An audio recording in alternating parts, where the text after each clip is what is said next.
नमस्कार, मैं योगेश राणा। चार धाम यात्रा को लेकर कुछ तस्वीरें सामने आई है और कुछ वीडियो सामने आए हैं जो चिंता पैदा कर रहे हैं। चार धाम यात्रा को शुरू हुए अभी 2 ही दिन हुए हैं और कई सारे सवाल उत्तराखंड सरकार की तैयारियों पर खड़े होते हुए साफ साफ दिख रहे हैं।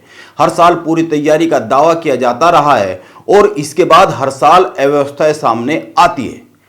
हर साल यह कहा जाता है कि घटनाओं से सबक लिया जाएगा, लेकिन उत्तराखंड के अफसर और सरकार सबक क्यों नहीं लेते हैं, यह एक बड़ा सवाल है। और उत्तराखंड में चार धाम पर आने वाले लोग भी बहुत सी बातों का ध्यान क्यों नहीं रखते हैं, वो पुरानी बातों से सबक क्यों नहीं लेते हैं, यह भी एक सवाल बनता है। बात कुछ आंकड़ों की करेंगे जो चुनौती और चिंता दोनों ही पैदा कर रहे हैं, लेकिन पहले कुछ तस्वीरें और वीडियो देख लेते हैं। यह वीडियो सोशल मीडिया पर खूब वायरल हो रहा है। यह वीडियो चिंता पैदा करता है। यह वीडियो यमुनोत्री धाम के मार्ग का है और इस वीडियो में दिख रही भीड़ और गहरे खतरे को साफ साफ समझा जा सकता है, हालात से ही समझ सकते हैं। इसको लेकर मीडिया ने कई सारे सवाल भी उठाए हैं, लेकिन सवाल बड़ा यह है कि इन सवालों से सबक कौन लेता है और क्यों नहीं लेता है। यमुनोत्री मंदिर यात्रा के लिए जानकी चट्टी से यमुनोत्री धाम करीब 6 किलोमीटर का पैदल मार्ग है जो कि बेहद ही जोखिम भरा है। इस पैदल मार्ग पर करीब 5 किलोमीटर के हिस्से में भूस्खलन का भय रहता है और पहाड़ी से पत्थर गिरने का भय भी रहता है। इसके बाद भी इतनी बड़ी लापरवाही, इतने लोगों को आगे बढ़ने की इजाज़त कैसे दे दी गई, यह एक बड़ा सवाल है। आप एक आंकड़े पर गौर कीजिए। उत्तराखंड की सरकार ने केदारनाथ धाम में एक दिन में पहुंचने वाले श्रद्धालुओं की संख्या तय की हुई है। यह संख्या 18,000 तय की गई है, लेकिन पहले ही दिन 10 मई को केदारनाथ धाम में 29,000 श्रद्धालुओं ने दर्शन किए, यानी कि तय संख्या से करीब 11,000 अधिक लोग केदारनाथ मंदिर में पहुंचे। यह पहले दिन का हाल है, यानी सीधी सी बात है, उत्तराखंड सरकार ने जो हर दिन के लिए सीमित संख्या तय की है, उसके लिए व्यवस्था बनाने में उत्तराखंड का सरकारी अमला फेल साबित हुआ है, पहले ही दिन नाकाम साबित हुआ है। जब सरकार ने एक सीमित संख्या तय की है तो चार धाम यात्रा से जुड़े अफसर यह तय क्यों नहीं कर पाए कि सीमित संख्या में ही लोग केदारनाथ मंदिर पहुंचे। कई लोगों का कहना है कि उत्तराखंड में चार धामों की यात्रा पर आने वाले इन लोगों में तीर्थयात्री कम है। जो मन से यहाँ पर श्रद्धा से आते हैं वो श्रद्धालु कम है। यहाँ पर मौज मस्ती करने वालों और केवल पर्यटन के लिए आने वाले लोगों की संख्या अधिक है।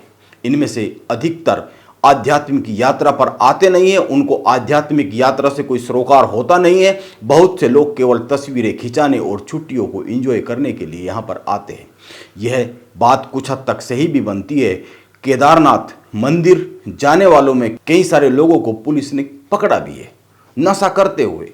लेकिन मैं इसके जवाब में केवल एक बात कहना चाहूँगा, श्रद्धालु तो देश के कोने कोने से बहुत दूर दूर से आए हैं, वो अपनी श्रद्धा से आए हैं। उन्हें कैसे मालूम होगा कि केदारनाथ धाम, यमुनोत्री और रास्ते का क्या हाल है, वहाँ पर कितने लोग आ रहे हैं, कितने लोग जा रहे हैं। इसका तो एक ही इलाज है, सीमित संख्या में लोगों को आगे बढ़ने दिया जाए।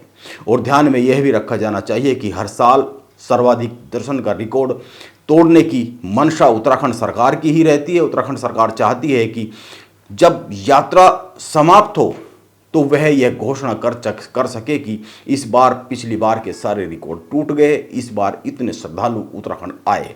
इतनी बड़ी संख्या में आ रहे लोगों के लिए इंतजाम क्या है, इसकी कड़ी समीक्षा की जानी चाहिए और क्यों नहीं की जाती है, ये एक बड़ा सवाल है जो कि हर बार किया जाता है।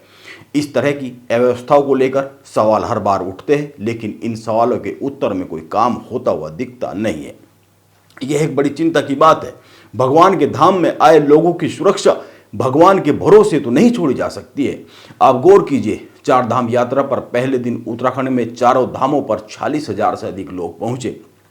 पिछली बार 6 माह में करीब 56 लाख लोग पहुंचे थे। इस तरह अगर देखें तो यह आंकड़ा बहुत पीछे छूट सकता है इस बार, जैसा कि पहले ही दिन दिख गया है। यह अच्छी बात है, ज़्यादा से ज़्यादा लोग आ रहे हैं, यह अच्छी बात है। धर्म में आस्था अधिक लोगों की बढ़ रही है, लेकिन सुविधाएं भी जरूरी है। केदारनाथ धाम, यमुनोत्री, गंगोत्री के कपाट 10 मई को खुल चुके और अब 12 मई को बद्रीनाथ मंदिर और भैरवनाथ मंदिर के कपाट भी खुल गए हैं। इस तरह से उत्तराखंड में चारों धाम की यात्रा पूरी तरीके से शुरू हो गई है, यानी श्रद्धालुओं की भीड़ और अधिक बढ़ने वाली है।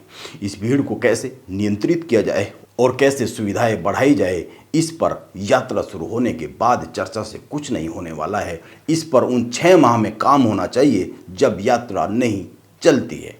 हम घटनाओं से सबक लेकर कार्य योजना बनाना कब सीखेंगे, यह एक बड़ा सवाल है। नमस्कार, मैं योगेश राणा।